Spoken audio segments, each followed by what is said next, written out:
आज हम श्री प्रबोधिनी एकादशी जो कार्तिक मास के शुक्ल पक्ष में आती है, इस एकादशी की महात्म्य कथा को श्रवण करेंगे। कृष्णाय वासुदेवाय हरे परमात्मने प्रणतः क्लेशनाशाय श्रीगोविन्दाय नमो नमः। नमोऽस्त्वनन्ताय सहस्रमूर्तये सहस्रपादाक्षिशिरोरुबाहवे सहस्रनाम्ने पुरुषाय शाश्वते सहस्रकोटियुगधारिणे नमः। बोलिए एकादशी मैया की जय हो। श्री लक्ष्मी नारायण भगवान की जय हो। बाल कृष्ण भगवान की जय हो। एक समय ब्रह्मा जी बोले, हे मुनि श्रेष्ठ, अब आप पापों को दूर करने वाली तथा पुण्य और मुक्ति देने वाली प्रबोधिनी एकादशी का महात्म्य सुनिए। कार्तिक मास की शुक्ल पक्ष की प्रबोधिनी एकादशी के व्रत का फल 1,000 अश्वमेघ यज्ञ और 100 राजसूय यज्ञ के बराबर होता है। श्री नारद जी ने पूछा, हे पिताजी, एक संध्या को भोजन करने से तथा रात्रि में भोजन करने एवं पूरे दिन उपवास करने से क्या फल मिलता है, उसे आप समझाइए। ब्रह्मा जी बोले, हे नारद, एक समय को भोजन करने से एक जन्म का पाप दूर होता है। सायंकाल भोजन करने से 2 जन्म के समस्त पाप नष्ट हो जाते हैं और उपवास करने से 7 जन्म के पाप नष्ट हो जाते हैं। जिस वस्तु का त्रिलोक में मिलना दुष्प्राय है, वह वस्तु प्रबोधिनी एकादशी के व्रत से प्राप्त हो जाती है। प्रबोधिनी एकादशी के प्रभाव से सुमेरु पर्वत के समान कठिन पाप क्षण मात्र में ही नष्ट हो जाते हैं। पूर्व जन्म में किए हुए अनेकों बुरे कर्मों को यह प्रबोधिनी एकादशी का व्रत क्षण भर में ही नष्ट कर देता है। जो मनुष्य अपने स्वभाव अनुसार इस प्रबोधिनी एकादशी का विधि पूर्वक व्रत करते हैं, उन्हें पूर्ण पुण्य फल प्राप्त होता है। हे मुनिवर, जो मनुष्य श्रद्धा पूर्वक थोड़ा भी पुण्य करता है, उसको सुमेरु पर्वत के समान अटल फल प्राप्त हो जाता है। जो मनुष्य अपने हृदय के अंदर ही ऐसा ध्यान करते हैं कि मैं प्रबोधिनी एकादशी का व्रत करूंगा, उसके 100 जन्म के पाप नष्ट हो जाते हैं।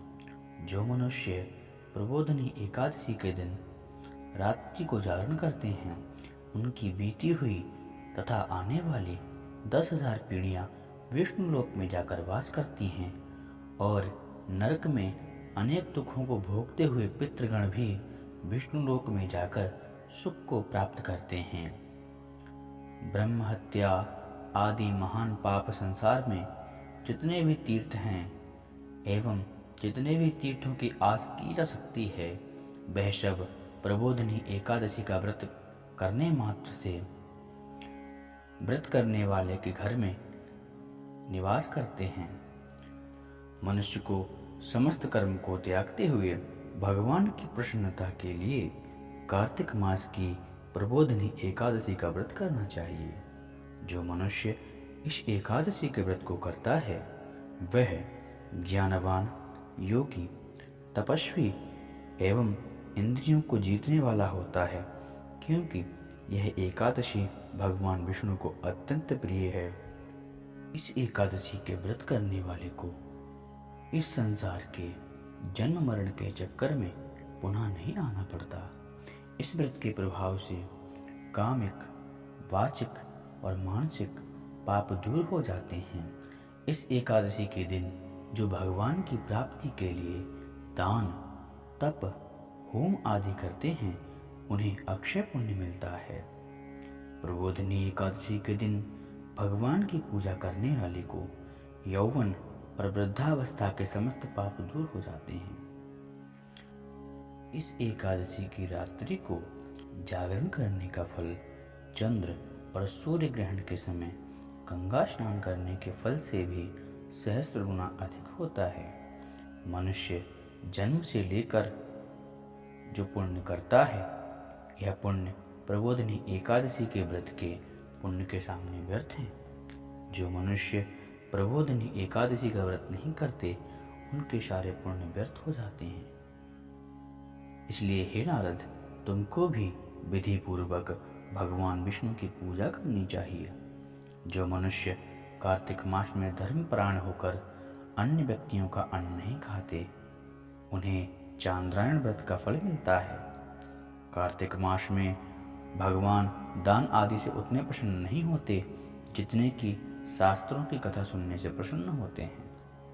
कार्तिक मास में जो मनुष्य भगवान की कथा को थोड़ा अथवा बहुत पढ़ते हैं या सिर्फ श्रवण करते हैं, उन्हें 100 गाय के दान का फल मिलता है।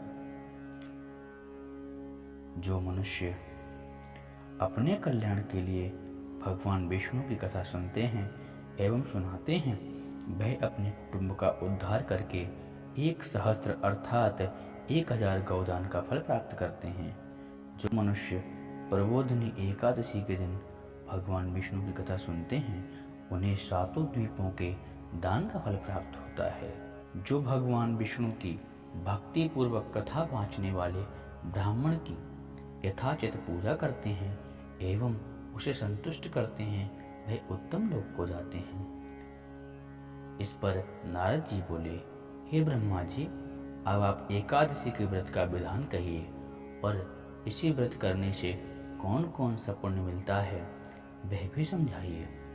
ब्रह्मा जी बोले, हे नारद, इस एकादशी के दिन मनुष्य को ब्रह्म मुहूर्त में उठना चाहिए और नदी, सरोवर अथवा कुआं आदि पर स्नान करके व्रत का नियम ग्रहण करना चाहिए। उस समय भगवान से विनती करनी चाहिए, हे भगवान, आज मैं निराहार रहूंगा और दूसरे दिन भोजन करूंगा, इसलिए आप मेरी और मेरे व्रत की रक्षा करें। इस प्रकार विनय करके भगवान की पूजा करनी चाहिए और व्रत आरंभ करना चाहिए। उस रात्रि को भगवान के समीप भजन, गीत, नृत्य, वाजे तथा कथा आदि से व्यतीत करनी चाहिए। प्रबोधिनी एकादशी के दिन कृपणता को त्याग कर बहुत से फूल, फल, धूप बत्ती, अगरबत्ती आदि से भगवान की आराधना करनी चाहिए। शंख के जल से भगवान को अर्घ देना चाहिए। इसका पुण्य समस्त दान इत्यादि से करोड़ों गुना फलदायक है। कार्तिक मास में जो मनुष्य तुलसी से भगवान की पूजा करता है, उसके 10,000 जन्म के समस्त पाप नष्ट हो जाते हैं। जो मनुष्य इस मास में तुलसी जी के दर्शन करते हैं अथवा उनका स्पर्श करते हैं, ध्यान इत्यादि करते हैं एवं तर्पण करते अथवा सेवा करते हैं, वह 1000 कोटि युग तक भगवान के घर में निवास करते हैं। जो मनुष्य तुलसी का पौधा लगाते हैं, उनके कुटुंब में जो पैदा होते हैं, वह प्रलय के अंत तक विष्णु लोक में वास करते हैं। जो भगवान की कदम्ब के फूल से पूजा करते हैं, वह यमराज के दुखों को नहीं पाते। समस्त मनोवांछाओं को पूरा करने वाले भगवान कदम्ब के फूलों को देखकर अत्यंत प्रसन्न होते हैं। यदि उनकी कदम्ब के फूलों से पूजा की जाए तो बात ही क्या है। जो गुलाब के फूल से भगवान की पूजा करते हैं, उन्हें मुक्ति मिलती है। उन्हें दही और शहद दान करना चाहिए। जो फल की आशा करते हैं, उन्हें फल दान करना चाहिए। जो इस व्रत में भूमि पर शयन करते हैं, उन्हें सब वस्तुओं सहित शैया दान करनी चाहिए। जो पुरुष मौन धारण करते हैं उन्हें तिलकंटा और सुवर्ण दान करना चाहिए। जो कार्तिक मास में पनाह अर्थात पादुका धारण नहीं करते उनको पादुका दान करनी चाहिए। जो इस मास में नमक का त्याग करते हैं उनको शक्कर का दान करना चाहिए। जो नित्य प्रति मंदिरों में दीप जलाते हैं उन्हें स्वर्ण अथवा तांबे के दिए को बत्ती के सहित दान करना चाहिए। जो चातुर्मास व्रत में किसी वस्तु को त्याग देते हैं उन्हें उस दिन से पुनः ग्रहण करना चाहिए। जो मनुष्य प्रबोधिनी एकादशी के दिन विधि पूर्वक व्रत करते हैं उनको अनंत सुख मिलता है और अंत में स्वर्ग को जाते हैं। जो मनुष्य चातुर्मास व्रत को बिना किसी विघ्न के पूरा कर लेते हैं उन्हें दोबारा जन्म नहीं मिलता। जिन पुरुषों का व्रत खंडित हो जाता है वे नरक को जाते हैं। जो मनुष्य इस एकादशी के महात्म्य को सुनता और पढ़ता है उसे गौदान का फल प्राप्त होता है। कार्तिक शुक्ल पक्ष एकादशी को देव प्रबोधिनी एकादशी कहते हैं। इसका फल सहस्त्र अश्वमेघ या 100 राजसूय यज्ञों के बराबर होता है। इस दिन भगवान विष्णु का पूजन करना चाहिए। पुष्कर इत्यादि तीर्थों में स्नान करने से और खूब दान पुण्य करने से इसका फल अनंत गुना हो जाता है। द्राक्षा, ईख, अनार, केला और सिंघाड़ा भगवान को अर्पण करने का बड़ा महात्म्य माना गया है। इस दिन काचरे का सागार लिया जाता है।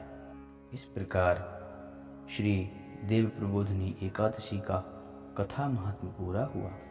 यदि आपको यह वीडियो अच्छा लगा हो, यदि आप इसी प्रकार आध्यात्मिक वीडियो देखना एवं भक्ति प्रसंग सुनना चाहते हैं तो कृपया हमारे चैनल को अवश्य सब्सक्राइब करें। जय श्री राधे, जय श्री श्याम।